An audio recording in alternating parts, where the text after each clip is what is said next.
Programang ito ay rated SPG. Striktong patnubay at gabay ng magulang ang kailangan. Maaaring may masiselang tema, lengguwahe, karahasan, sexual, horror o droga na hindi angkop sa mga bata.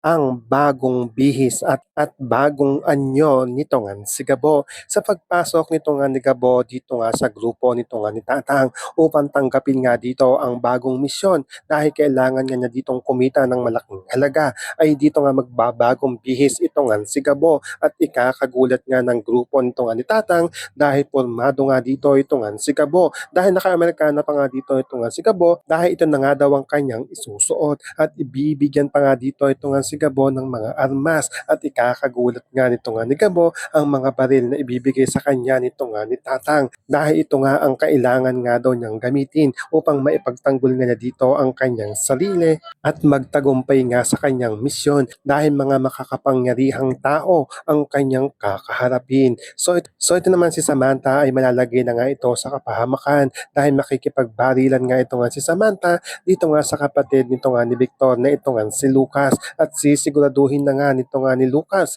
na mapapaslang nga niya dito ito nga si Samantha upang maipaghiganti nga niya dito ang ginawa nito nga ni Samantha sa pagkakakulong ng kanyang kapatid na ito nga si Victor. So ito naman si Fernando ay binabantaan na nga dito ito nga si Victor dahil delikado nga dito ang buhay nito nga ni Sam dahil nabanggit nga nito nga ni Victor dito nga kay Fernando na ito nga daw kanyang kapatid na ito nga daw si Lucas